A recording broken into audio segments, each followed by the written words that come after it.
This is Sybert signing into this interview and overview for the One Vision mod. So I sat down with the FilthyCasual, that's his actual username, and we talked One Vision, and then I got in, played the game a little bit for myself, the main three factions, and this is your prep work for the upcoming tournament cast. So if you asked in the comments of one of those videos, I will just link you back to this video.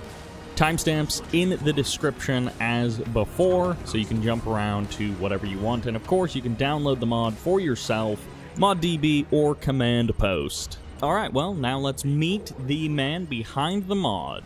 Hi everybody, I'm the creator of the One Vision mod. I go by the name the FilthyCasual. I live in Austria, that's located in Central Europe. I've been making the mod for a very long time, started in high school. It's kind of been part of my life. I hope it has matured as much as I have. Yeah, I would like to share some insights about it. What made you look at Kane's Wrath and go, there's something that needs to be changed here? What was the original motivation for making the One Vision mod? I was really hyped for the add-on. I was hoping for something like 0 Hour for Generals or even grander, because the visual design was so awesome. I think it made the right thematic decisions. But when I was playing it, it just felt a little underwhelming. So I was always wondering, why doesn't SOCOM have a Sonic Shells upgrade as an equivalent to railguns? Why isn't Mok a little bit more cybernetic? That's actually how it started, and increment after increment, new things came up. I tried to make it more consistent. I got inspired by other games, and then it just evolved. So when someone installs One Vision for the first time, what are the main differences they're going to start to notice between One Vision and Kane's Wrath? I first expect people to notice surface level things like the changed menu theme, or that they replaced the vanilla factions with more specific versions of themselves. But beyond that, the changed economy becomes more apparent, and the fact that they made a lot of refinements to the overall countering system. I tried hard to give every unit in the game a purpose. This includes things like zone infantry, grenadiers, or corruptors. And you can argue that they fill a niche role in the vanilla game, but in One Vision they are much more an integral part of the overall countering system. Particularly Tier 3 infantry is a much stronger force, and they are best killed with dedicated counters like corruptors. I see a lot of other mods fall into the trap of adding new units just for the sake of adding more content. But for One Vision, I really wanted everything to have a place. I added many units and upgrades not because I could, but because there was a role that has to be filled. Sometimes things came up during playtesting. The best solution to address a problem was just to add some more content. And in 03 or 02 Plus, you don't have this luxury. So rather than doing like a total conversion, it's almost like you're reimagining Kane's Wrath, if perhaps they had more development time, or if they went in a slightly different creative direction. I didn't start it out as such. When I was starting the mod, I really just wanted to have more content, just add some upgrades, some new units, which I thought they were cool. But when you work on something so long, you really start to notice its flaws, and you start to hit some barriers where you see that the original countering system has issues, such as there are issues with countering medium battle tanks, MBTs, and it just made me rethink parts of the game and the gameplay. Even with more development time, Kane's Wrath would not have addressed, probably. Maybe if EA would have supported the game for another 5-10 years, then I would think that they might have addressed the same issues, maybe with other solutions than I have. It's just a discovery. I'd like to push Kane's Wrath, make it the best possible form it can be. It's like in StarCraft. 10 years after it was released, it was noticed that creep was too strong and they had to nerf it somehow. So even if the meta, the meta keeps evolving, even if you don't change anything in the game. And I think it needs to be addressed. For a healthy game, you just need to maintain it one way or the other. Why should someone play One Vision over 1.02 Plus or 1.03? It kind of sounds like the three projects all have similar goals of addressing some of the lackluster finishing of Kane's Wrath. I think One Vision is its very own entity. If you look at 1.02 Plus and 1.03, they're very closely aligned with the original, but One Vision really goes great extra steps. Focus on the gameplay, but also much more on giving each faction a unique identity and trying to also provide a unique gameplay for each faction.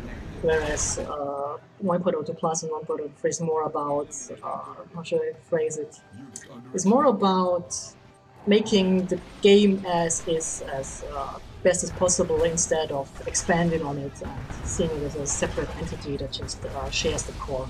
Is there also a new campaign or anything, or is it just focused on the competitive side, the multiplayer side? It's really more the competitive side. I don't have the resources, even though it would be a lot of fun for sure. I'm just a single guy with help from the community, and I have to set priorities, and I think skirmishes against people, or maybe even the AI, that's my priority. It's really more really focused on the gameplay and trying to experiment with it and try to find out what we can make the most out of it. I think it's really interesting that we kind of have 3 community projects, 1.02 plus, 103, and then One Vision. They're sort of like 3 different levels of answering the same problem, and 1.02 plus is like the most mild version, 1.03 is the in the middle version, and then One Vision is the like, we're going full on, we're going to try and solve these competitive problems, and we're going to go as far as we need to solve those problems. So I think it's great. I actually love that it's just a competitive focused mod, that it's more about the multiplayer and about that side. Kane's Rev has so many issues, and I was always thinking that, you know, wouldn't it be so easy to tackle these issues just by taking some numbers? Well, it's not, but it's still fun trying. And I really love the way you're putting this, seeing this on a scale from 1.02 Plus to One Vision. I respect CGF a lot for the things he has done throughout the years for the community, keeping it with 1.02 Plus alive. I'm happy if I can also keep being part of the community and offer people something new and interesting.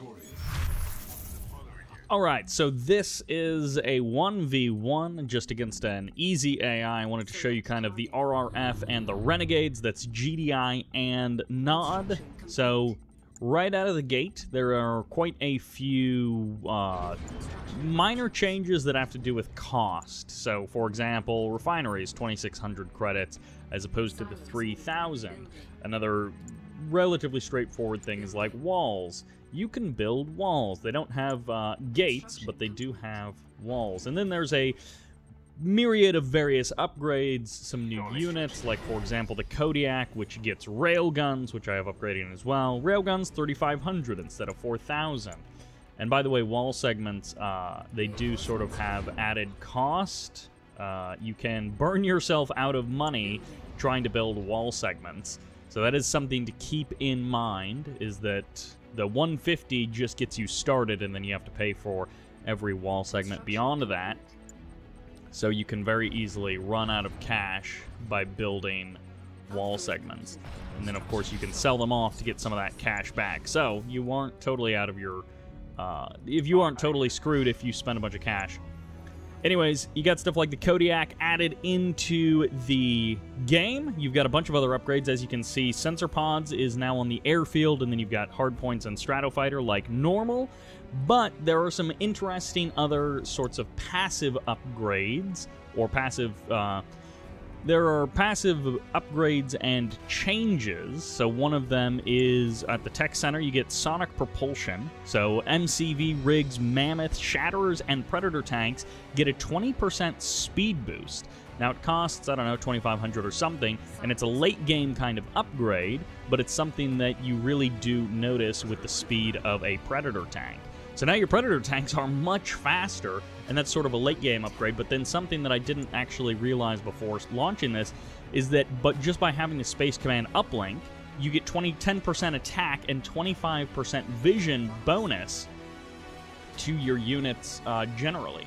So that's one of those things that it pays to keep some of these buildings around, whereas in traditional Kane's Wrath, you would want to sell those off a little bit sooner. I feel like grenades travel faster. I'm not actually sure if that's true, but I feel like they do. And then there are numerous visual changes as well, like these Zone Raiders, Zone Troopers, excuse me, have a different model. Now, one thing to keep in mind is that this does not work with the Masterly 4K texture pack. That may be changed in the future, but when I was trying to get it to work, it was not working. So we're just going to attack a little bit here. We got ourselves some zone troopers. We're going to target down some of these harvesters. And you can see that there are quite a few extra superpowers, support powers, on the side of the map here. Let's just go ahead and get a couple of more units in on this action. I really want to see what the Kodiak does. It gets the railgun upgrade, so I'm curious to see what exactly it is going to be doing. Anyways, we've got quite a few more support powers, stuff like Firehawks, as well as the Orca Strike, so you can imagine the difference between those two things. Then you also get stuff like a tactical repair drone. You can drop in a mammoth tank as well as 2 predator tanks, which is, you know, kind of like an upgraded version of the Bloodhounds. You can bring in sharpshooters like before, you get zone raiders like before, and then you also get airborne like before. So those are all the same. There might be some cost changes to them, but those are all the same. But then you also have stuff like you can drop in a rig. So there's an expansion of a whole bunch of familiar concepts, and I'm curious to see how much some of this stuff really plays out. One perfect example is the Bulldog. It's a pit bull, except instead of anti-vehicle rockets, it's anti-infantry gun, which is the exact same as an APC, except it can't carry anything inside of it, and it's $100 cheaper, and I guess it also has the stealth detection. So that's just something, and I guess the APC also has the mine drop, but like they fill a very similar role in the game. However, one is a little bit cheaper, and it feels like there's maybe some nuance in how you might want to use them, but I don't know if we'll really see that in the tournament. So those are some of the changes for the RRF, which is the GDI faction, and we can see the Kodiak take out a building here. Big, slow-moving aircraft, and I guess we'll see. It doesn't actually seem like it's that great, but you don't have to return to base, and of course it is an aircraft, so it's a bit like having a flying mammoth tank. When do I get to pound them? But yeah, lots of changes to GDI. I'm not sure how much they will really factor into things, but it feels like there are some changes which, you know, I kind of have questions about, but then also some changes that seem like they could just be really interesting. I guess I probably shouldn't be sending a rig in there like that. But yeah, lots of changes to be had, and I'm not actually sure. This tactical repair drone at the targeted building. Oh, I didn't actually read that. Okay, so that's actually something you target on a building. Anyways, that is the RRF. Good handful of upgrades. Some of the stuff seems like it's pretty similar, but we'll see how it plays out in the tournament. Let's take a look at Nod, aka the Renegades. She's fragile.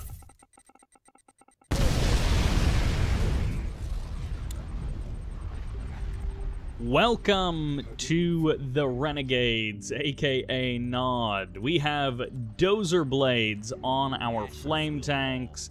They can deploy hidden explosives. And finally, we have the Dawnbringer, which is, of course, just a bomb truck. If you're familiar with a little bit of Generals and Zero Hour, we've got that same kind of idea here. But it's called a Dawnbringer. It's a late-game suicide bomber, and it fits quite nicely thematically in whatever Nod is supposed to be wanting for the world.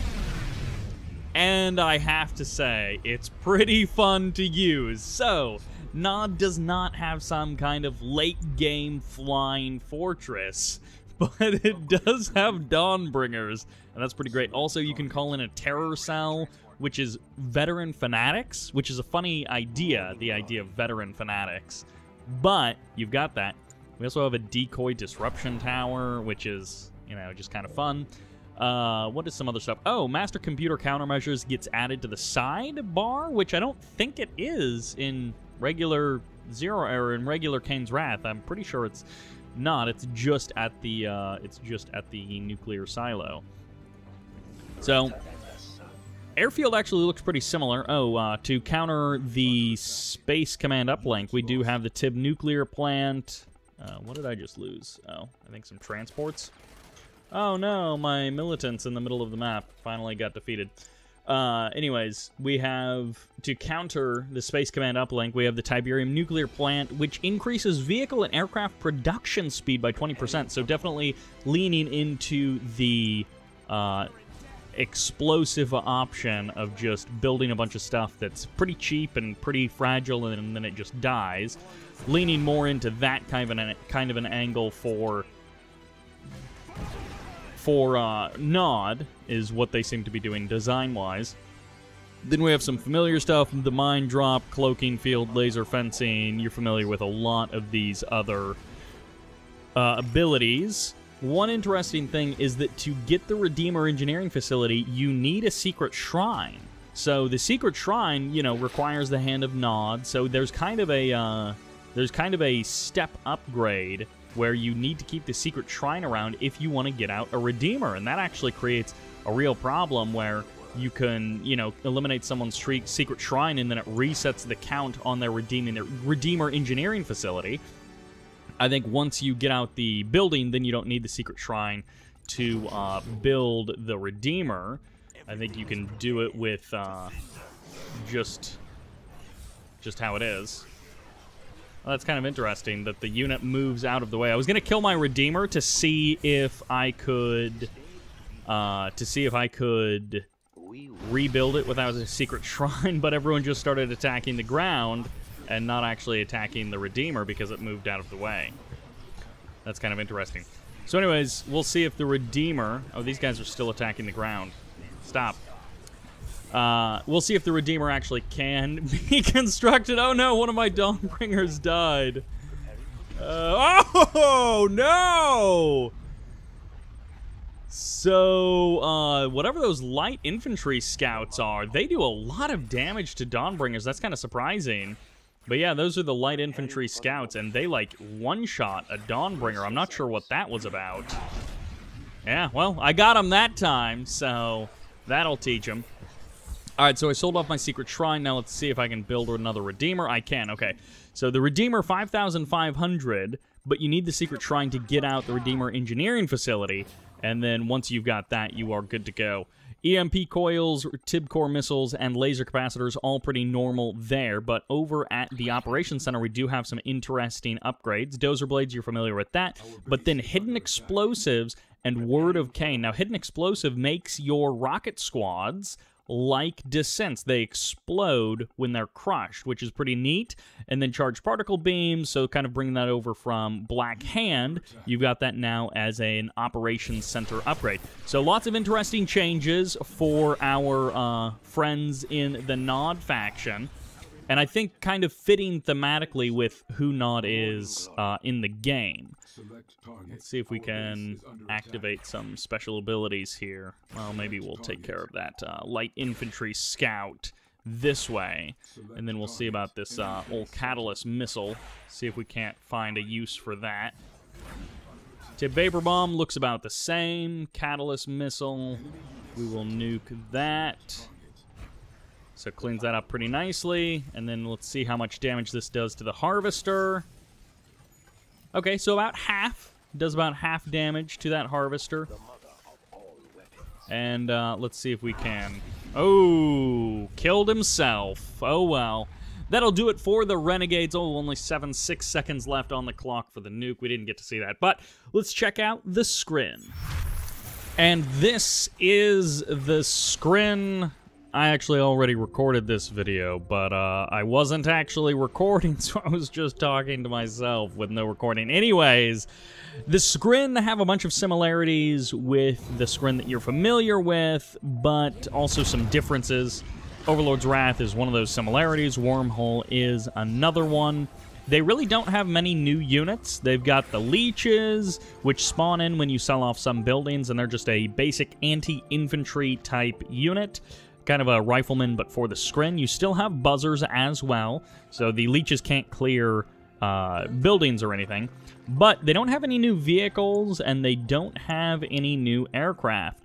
So you've got sort of the same ones that you've had before. But one of the things is the signal transmitter gives you 10% more money. So late game, you get a boost to your income, which could definitely pay off with some maps running out of Tiberium and you really running through the amount of Tiberium that you have left quite quickly.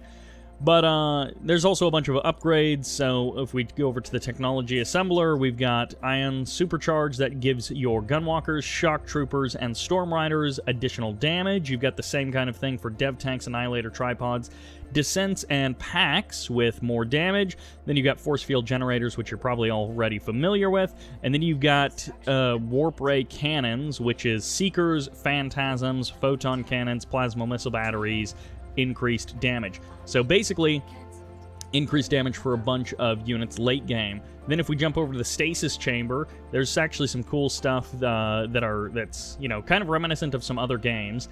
But you get Advanced Training, which, you know, if you're familiar with 0 Hour, that is one of the upgrades is your units get veterancy more quickly. And in this one, you get Seekers, Gunwalkers, and Dev Tanks.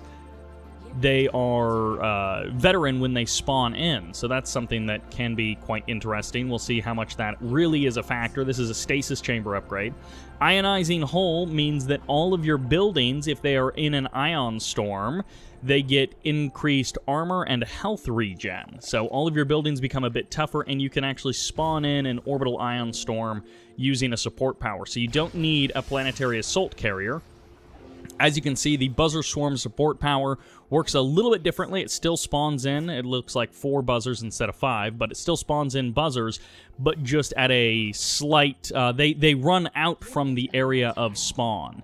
So these are Veteran Gunwalker, Dev Tank, and Seeker Tank, and then also there's this ability Combat Shield Uplink, which will allow you to give a shield to low-level vehicles. So that's pretty cool. You can get a little armor boost right there on the front line, potentially. Also, your harvesters are shielded right out of the gate. Rift Gen is pretty much the same.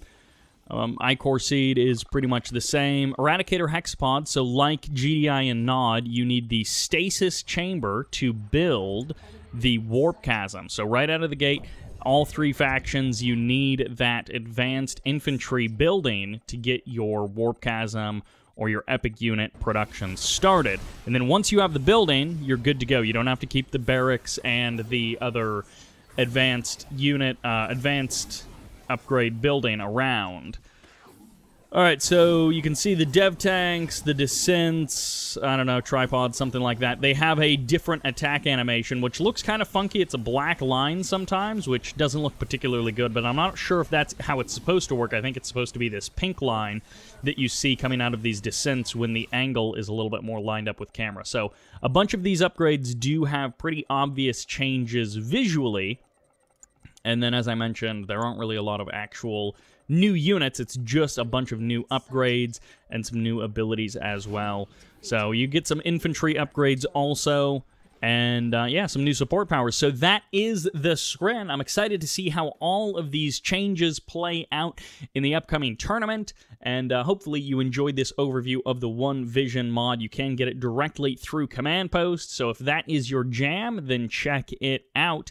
And this is Sybert, signing out.